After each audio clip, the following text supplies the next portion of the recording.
परम मंगलमय परात्पर अखिलेश्वर कारण करुणा वरुणालय भक्त वांछित कल्पतरु तड़ित विनंदित पीतांबरधारी श्री बालकृष्ण लाल की वांगमय प्रतिमूर्ति श्रीमद्भागवत महापुराण। सुखदेव जी महाराज परीक्षित को बड़ी सुंदर कथा श्रवण करवा रहे हैं। परीक्षित जी महाराज गदगद हो रहे हैं, कथा का श्रवण कर रहे हैं। सुखदेव ने कहा, राजन, कल पारब्रह्म परमात्मा ने हिरण्याक्ष का वध कर दिया। उसका एक भाई है जिसका नाम है हिरण्यकश्यप। उसके मन में परमात्मा के प्रति और ज्यादा द्वेष हो गया। उसने कहा, मैं अपने भाई का बदला लेकर के मानूंगा। उसकी पत्नी है जिसका नाम है कयाधु। चार पुत्र हैं, एक गर्भ में है। हिरण्यकश्यप ने अपनी पत्नी से कहा, देवी, मैं भगवान की तपस्या करने जाऊंगा, तप करने जाऊंगा, तुम घर पर रहना, मैं बरसों में लौट करके आऊंगा। हिरण्यकश्यप जंगल में चला गया, भगवान का भजन करने लगा, तपस्या करने लगा। लेकिन शाम को ही लौट करके घर आ गया। पत्नी ने पूछ लिया, आप तो कह रहे थे बरसों में लौट कर आऊंगा, आज ही लौट करके आ गए, ऐसा क्यों? हिरण्यकश्यप कहने लगा, देवी क्या बताएं, मैं जैसे ही तपस्या करने को बैठा, एक नन्हा सा तोता उस वृक्ष की डाल पर बैठ करके नारायण नारायण कहने लगा। जैसे ही नारायण नाम सुना, कयाधु के मन में लड्डू फूटने लगे। आज मेरे पति ने कैसे भी हो नारायण का नाम तो लिया। कयाधु ने फिर पूछा, स्वामी, तो तोता क्या बोल रहा था? बोले, नारायण नारायण। ऐसे करते करते 108 बार हिरण्यकश्यप के मुख से नारायण नारायण कहलवा दिया। आज फिर हिरण्यकश्यप ने कहा, मैं भगवान का फिर तपस्या करने जाऊंगा, तुम घर पर रहना। पहुंच गया, तपस्या की, बहुत सारे वरदान प्राप्त कर लिए। जब तक यहाँ पर क्या हुआ, इंद्र आया और कयाधु मैया का हरण करके ले जाने लगा। जैसे उनको मारने को हुआ, तुरंत नारद बाबा वहां पर आ गए, वो कयाधु को बचा लिया। अपने आश्रम पर पहुंच करके कयाधु से कहा, पुत्री, जब तक तुम चाहोगी, जब तक गर्भ धारण कर सकती हो, जब तक तुम्हारे पति लौटकर नहीं आ जाते, यहाँ प्रेम से रहो, आराम से रहो। कयाधु मैया प्रातः काल से सायं काल तक सत्संग करते। प्रहलाद जी महाराज गर्भ में ही सत्संग को सुनते, बड़े प्रसन्न हो रहे हैं। जैसे हिरण्यकश्यप तपस्या करके लौटा, पता चला इंद्र ने मेरी पत्नी को हरण कर लिया था, मारना चाहा था, नारद बाबा ने बचाया है। तब से वो इंद्र से और ज्यादा द्वेष करने लगा। नारद बाबा के आश्रम पर पहुंच करके उसने अपनी पत्नी को पुनः वापस लेकर आया। आज कयाधु मैया ने पुत्र को जन्म दिया, जिसका नाम प्रहलाद रखा। आज प्रहलाद को गुरुकुल में पढ़ने को भेजा। हिरण्यकश्यपु का स्वयं का गुरुकुल है, उसमें संध्या मर्क गुरु आदि सभी बच्चों को विद्याध्ययन करवाते हैं। आज प्रहलाद जी महाराज जैसे ही गुरुकुल से पढ़कर के लौटे, हिरण्यकश्यपु ने अपने पुत्र को अंक में भर लिया। बेटा, क्या सुंदर शिक्षा प्राप्त की, ये हमको बताने की कृपा करो। प्रहलाद जी ने बड़ा सुंदर उपदेश दिया। सर्वणम कीर्तनम विष्णु ईश्वरम पाद सेवनम अर्चनम वंदनम दास्यम सख्यात्मनिवेदनम। पिताजी श्रवणम, मैंने केवल यही सीखा है कि कानों से अगर कुछ सुनना है तो पारब्रह्म परमात्मा की कथा को सुनना चाहिए। कीर्तन, अगर कीर्तन भी करना है तो केवल पारब्रह्म परमात्मा का कीर्तन करना चाहिए। स्मरण भी करना है तो पारब्रह्म परमात्मा को स्मरण करो। एकांत में बैठ करके पारब्रह्म परमात्मा के चरणों को दबाओ, अर्चन करो, वंदन करो। जैसे हिरण्यकश्यप ने नारायण का नाम सुना, तुरंत गुरुदेव को बुलाया, मेरे पुत्र को कैसे शिक्षा दे रहे हैं। गुरुदेव कहने लगे, मैं तो वही पढ़ाता हूं जो गुरुकुल में पढ़ाया जाता है, पता नहीं ये कहां से सीख जाता है। हिरण्यकश्यप को इतना क्रोध आया, इतना क्रोध आया तो प्रहलाद जी को मारने का बड़ा प्रयत्न करने लगा। कभी पर्वतों से गिरवाया, हाथी के नीचे कुचलवाया। और एक उनकी बुआ है प्रहलाद जी, जिनका नाम है होलिका। उनको वरदान में एक शाल मिला है, शाल, कि वो शाल ओढ़ करके अग्नि में अगर बैठ जाए तो अग्नि उनको जला नहीं सकती। होलिका ने आकर के कहा, भैया चिंता मत करो, प्रहलाद को मैं मारूंगी। चिता तैयार की, होलिका उस पर बैठे, प्रहलाद जी महाराज को गोदी में बिठा लिया। लेकिन जाको राखे साइया, मार सके ना कोई, बाल निवाका कर सके जो जग बहरी हो। प्रहलाद जी महाराज को गोदी में बिठाया तो जोर जोर से आंधी चलने लगी। वो जो शाल होलिका ने ओढ़ा था वो निकल करके प्रहलाद जी को ढक लिया। उस चिता में होलिका की स्वाहा हो गई, गोविंदाय नमो नमः हो गई। आज हिरण्यकश्यप ने अपने पुत्र को फिर गुरुकुल में पढ़ने के लिए भेजा। आज गुरुकुल में पढ़ते पढ़ते वो खेलते बच्चों के साथ ग्राम में निकल आए। उन्होंने देखा एक कुम्हार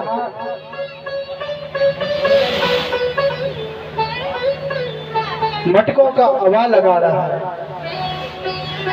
जैसे ही पता चला, दौड़ती हुई उसकी पत्नी आई, अरे तुमने क्या कर दिया, एक मटके में तो बिल्ली के बच्चे थे, तुमने अग्नि भी डाल दी। प्रहलाद जी कहने लगे, अब तो वो मर जाएंगे। लेकिन वो बैठ जाती है, भगवान को याद करती है। जब तक हवा में अग्नि रहती है वो भगवान को भजन करती रहती है। और जैसे ही हवा ठंडा होता है, जैसे उसको निकाला जाता है, जिस घेले में बिल्ली के बच्चे थे वो घेला कच्चा का कच्चा रह गया। जैसे ही प्रहलाद जी ने देखा, उनके मन में और दृढ़ विश्वास हो गया कि पारब्रह्म परमात्मा से प्रेम करने लगे। आज फिर गुरुकुल से पढ़ करके आए। प्रहलाद जी को हिरण्यकश्यप ने अपने गले से लगा लिया। बेटा क्या सीखा? पिताजी मैंने तो यही सीखा कि विश्वास अगर जीवन में किसी पर करना है तो केवल पारब्रह्म परमात्मा पर करना चाहिए, जो हमारे साथ हमेशा रहते हैं, बस उनको आवाज लगाने के लिए रहे। जैसे ही सुना, फिर संडामर्क को बुलाया, मेरे पुत्र को तुम क्या पढ़ा रहे हो? गुरुदेव ने कहा, चिंता मत करो, अब पढ़ाऊंगा। प्रहलाद जी महाराज को फिर गुरुकुल में पढ़ने को भेज दिया। आज प्रहलाद जी ने सारे विद्यार्थियों से कहा, भैया आज की छुट्टी, आज का रेस्ट करते हैं। बोले क्यों? बोले कभी कभी छुट्टी कर लेनी चाहिए, आज हम बैठ करके खेल खेलेंगे। बोले कौन सा खेल? बोले आज कीर्तन करेंगे नारायण नारायण।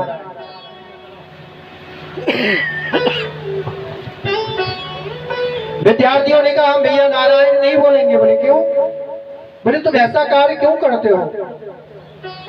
पिताजी तुमको दंड देते हैं तुम्हारे और हमको कष्ट होता है, अग्नि में तुमको जलाया जाता है, जलन हमको होती है और हाथियों के नीचे तुम्हें कुचलवाया जाता है, दर्द हमको होता है। प्रहलाद जी कहने लगे भैया आपके इस भाव को मैं नमन करता हूँ, लेकिन चिंता मत करो, नारायण का भजन करेंगे। बोले नारायण का भजन करोगे तुम्हारे पिताजी आ जाएंगे। बोले चिंता क्यों करते हो, इसका जीता जागता प्रमाण मैं हूँ। मुझे मारने के लिए पिता ने क्या नहीं किया, पर कुछ नहीं कर पाया। सभी विद्यार्थियों ने अपने हाथ में घी का मजीरा आदि ले लिए, बीच में प्रहलाद जी महाराज को कर लिया। वो प्रहलाद जी महाराज भजन करने लगे। श्रीमन नारायण नारायण हरि हरि,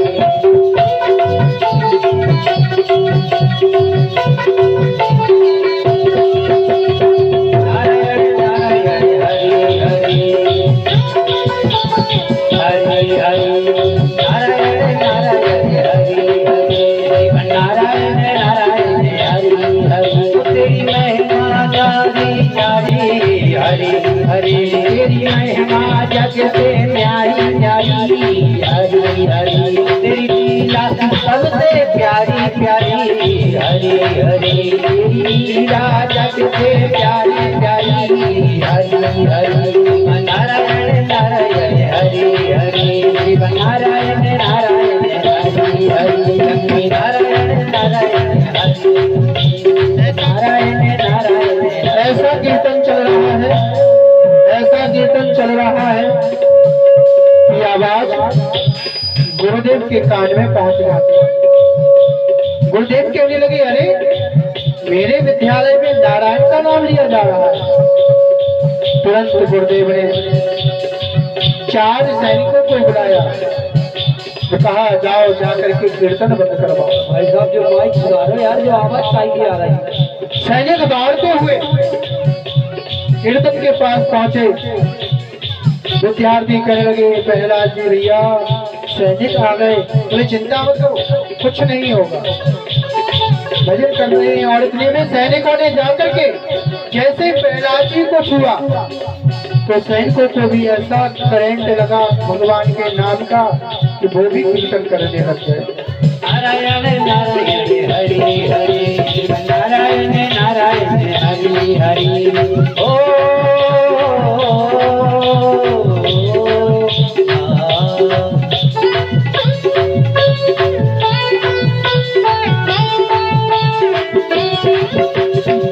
जाने बिना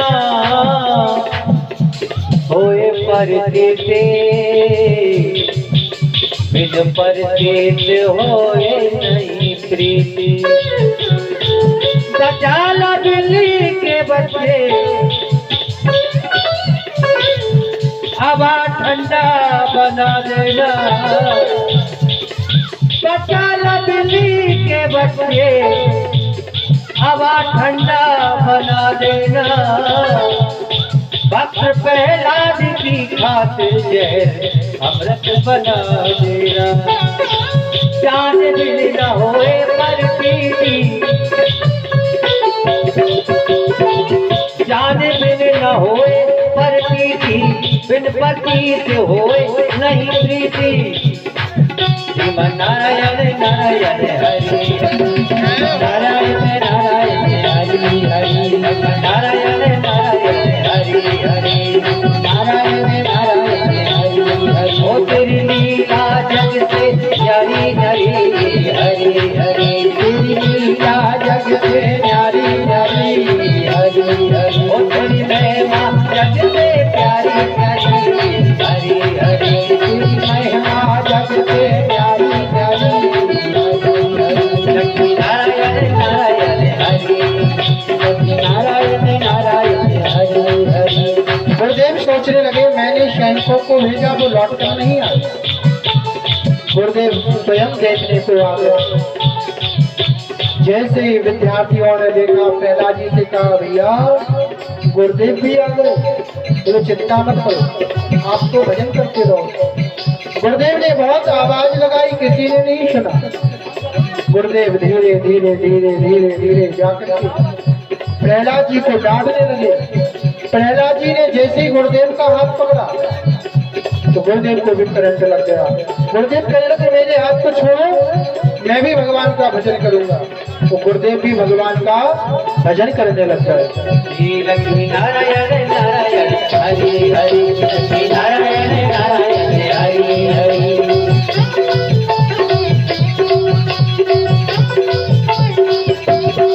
ओ तेरी लीला जग से प्यारी न्यारी हरि हरि, तेरी लीला जग से प्यारी न्यारी हरि हरि। ओ तेरी महिमा सबसे प्यारी न्यारी हरि हरि, तेरी महिमा सबसे प्यारी न्यारी हरि हरि।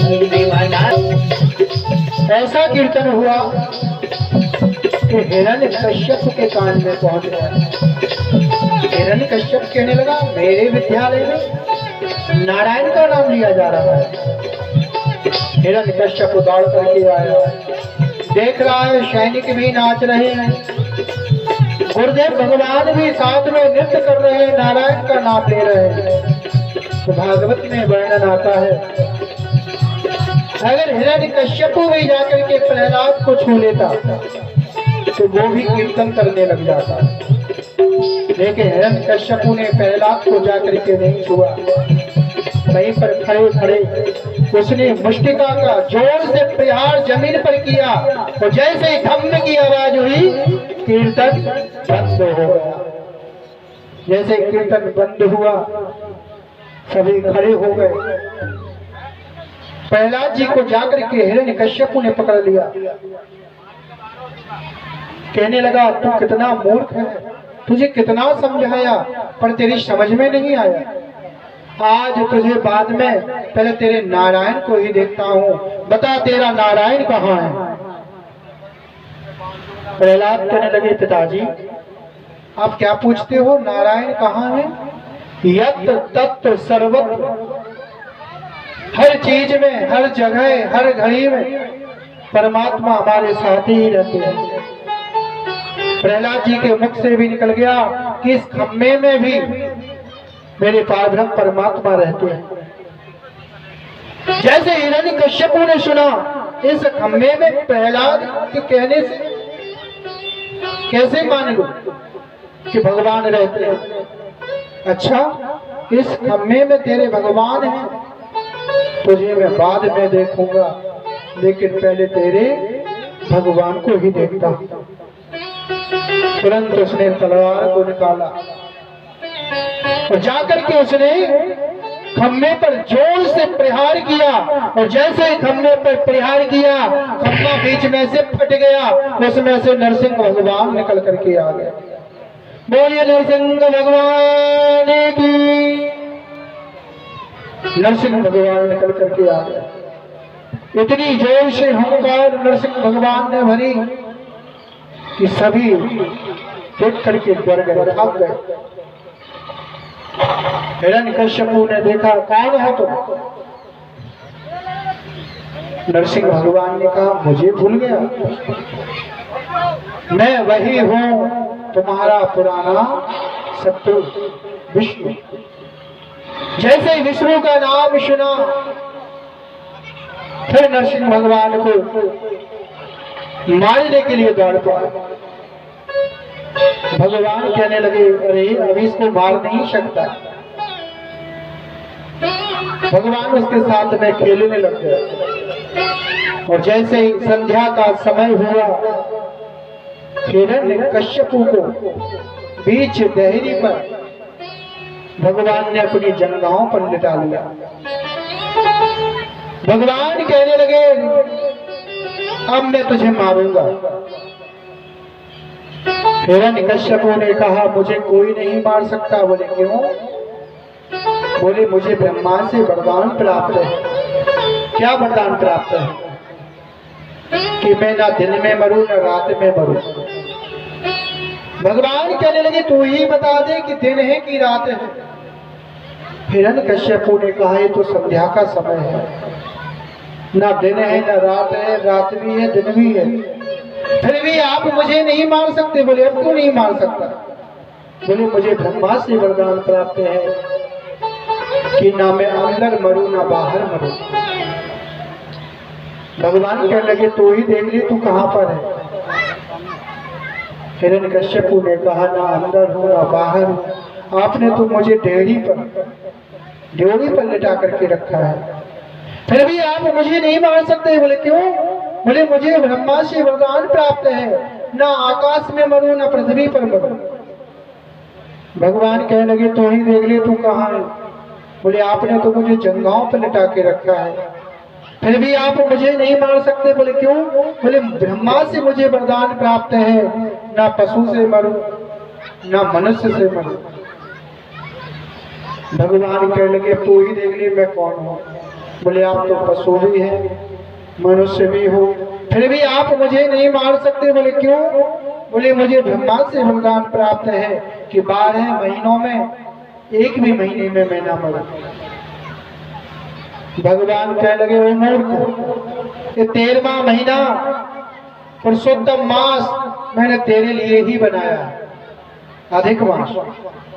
हिरण्यकश्यपु कहने लगा पता नहीं था कि 13 महीने होते हैं, ये तो 13 मांग लेता, लेकिन फिर भी आप मुझे नहीं मार सकते। बोले क्यों?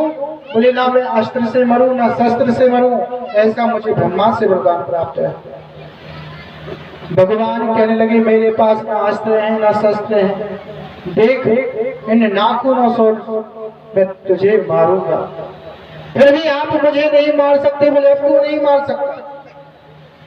बोले मुझे ब्रह्मा से वरदान प्राप्त है कि ब्रह्मा के द्वारा बनाए किसी से भी ना मरूं। भगवान हंसने लगे ओ ब्रह्मा मुझे नहीं बनाता, मैं ब्रह्मा को बनाता हूं। ब्रह्मा मुझे क्या बनाएगा, मैं ब्रह्मा को बनाता हूं। भगवान ने हिरण्यकश्यपु के पेट को अपने नाखूनों से फाड़ दिया, उसकी गोविंदाय नमो नमः हो। उसकी अंतड़ियों को निकाल करके परमात्मा नरसिंह भगवान ने अपने गले में लपेटना प्रारंभ कर दिया। परीक्षित ने पूछ लिया सुग्रीव जी महाराज, नरसिंह भगवान ने अंतड़ियों को अपने गले में क्यों लपेटा? भगवान कहने लगे कि भले ही राक्षस हो, लेकिन इसने प्रहलाद जैसे भक्त को जन्म दिया है, इसलिए इसकी दुर्गति नहीं होनी चाहिए। लेकिन भगवान शांत नहीं हो रहे, क्रोधित है, बहुत जोर से हुंकार भर रहे हैं। सभी देवता थर थर कांप रहे हैं, कोई उनके पास नहीं जा पा रहा है। नारद बाबा दौड़े दौड़े लक्ष्मी मैया के पास गए, भैया आपके जो पति हैं उनको क्रोध आया है, आप उनको चल करके शांत कर दीजिए। लक्ष्मी मैया कहने लगी इसमें कौन सी बड़ी बात है, मैं रोज उनको शांत कर लेती हूँ, आज भी कर लूंगी। तुरंत लक्ष्मी मैया ने 16 श्रृंगार किए, कहाँ पहुंच गई? जहाँ पर नरसिंह भगवान है। जैसे ही लक्ष्मी मैया नरसिंह भगवान के पास पहुंची, नरसिंह भगवान ने एक हुंकार लगाई, लक्ष्मी मैया दौड़ करके सीधे अपने धाम पर पहुंच गए। कह रहे थे हमारे पति हैं, हमारे तो पति दिखे ही ना, वहां तो जाकर के बब्बर शेर दिख गया।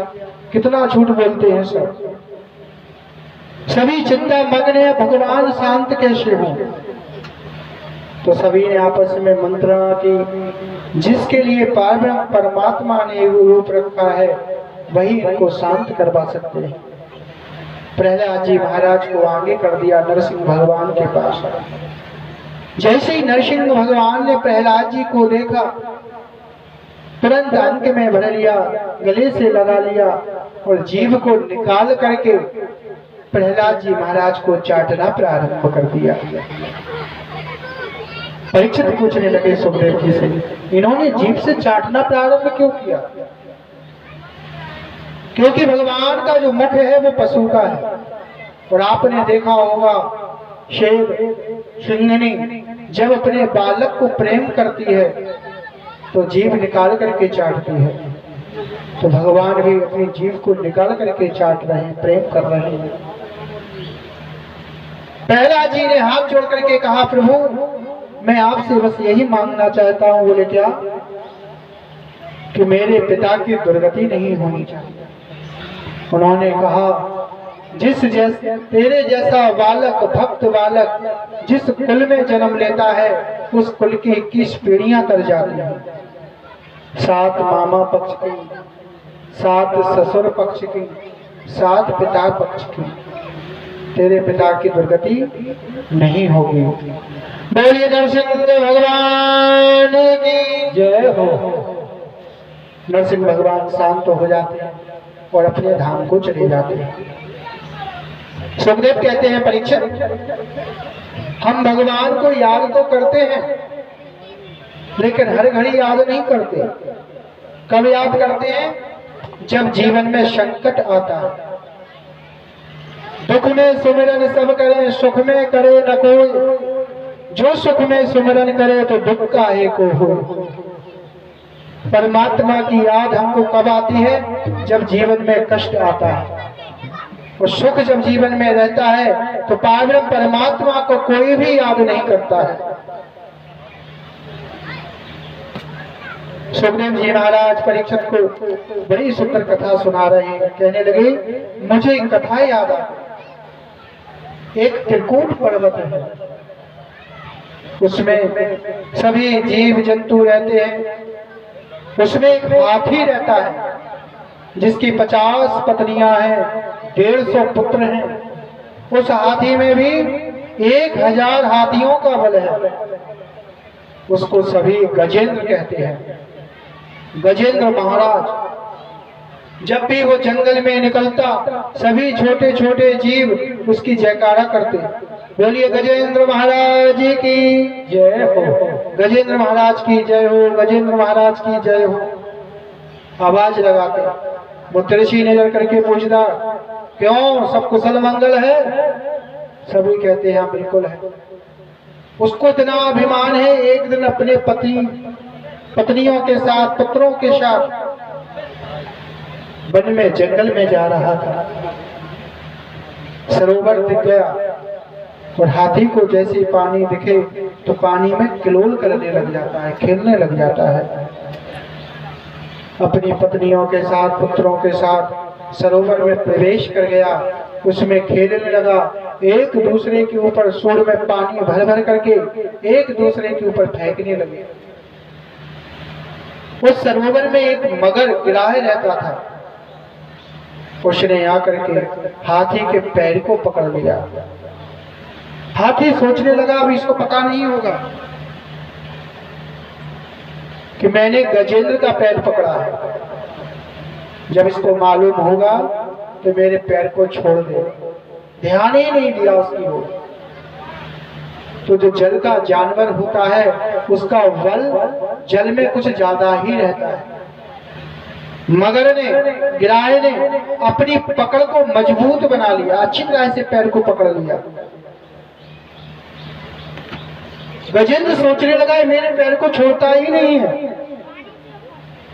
तुरंत नीचे को नजर डाल करके देखा, दिख गया ये तो गिराए है, मगर है।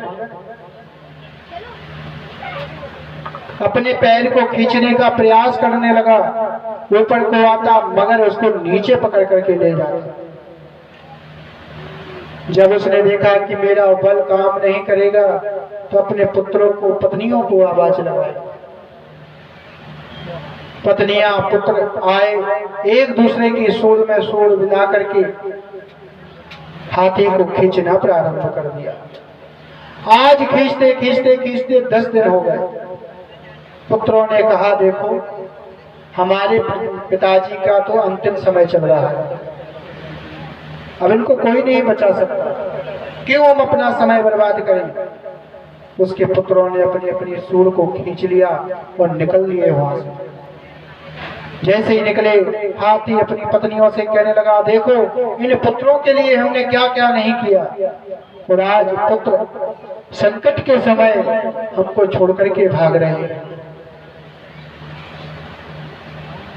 उनकी पत्नियां ने भी 7-8 दिन तक और खींचा, फिर सोचने लगी हमारे पति को तो कोई बचाने वाला नहीं है, हमारे पति तो मरने वाले हैं, क्यों हम अपना व्यर्थ में समय गंवाएं। उसकी पत्नियों ने भी अपनी सूढ़ों को खींच लिया और निकल लिया।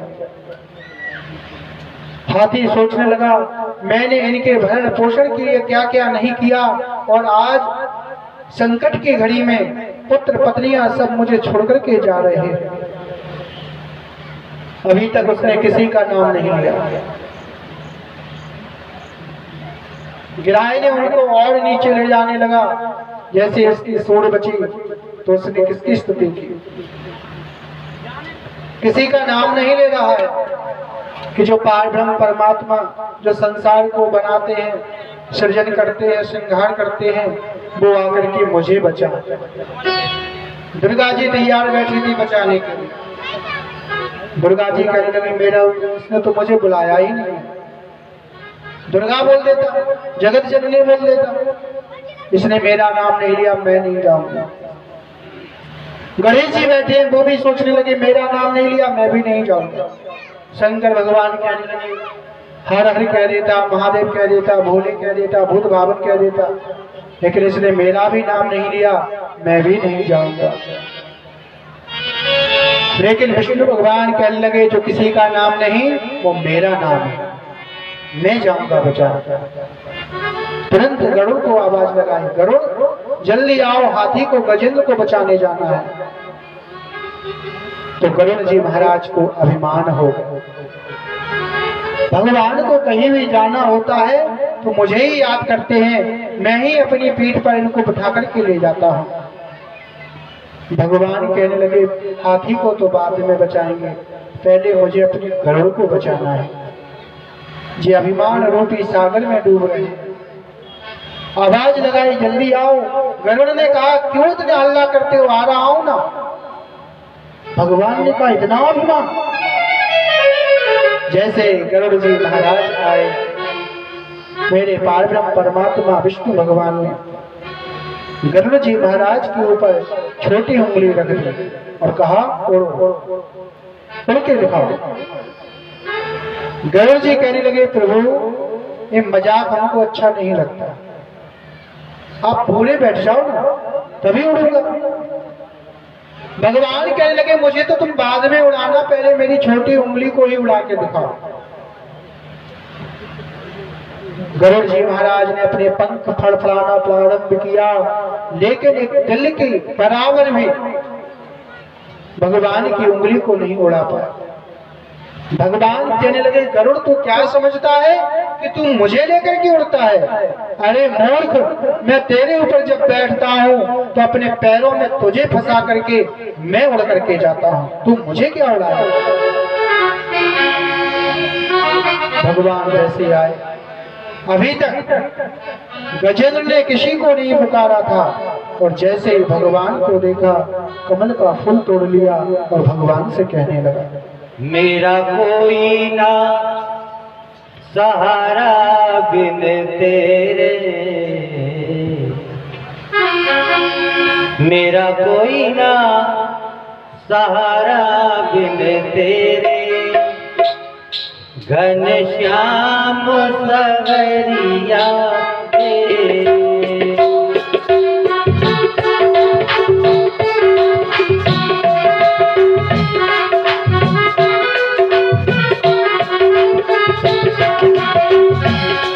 मेरा कोई ना सहारा बिन तेरे, घनश्याम सवरिया तेरे, मेरा कोई ना सहारा बिन तेरे, घनश्याम सवरिया मेरे,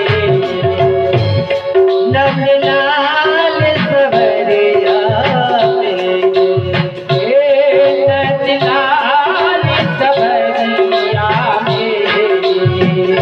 गोपाल सवरिया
भवसागर में मेरी नैया डबाडोल हो रही है, गिरने का खौफ है, डूबने का खौफ है, इसलिए आप कृपा करें, हमारे ऊपर दया करें हे प्रभु।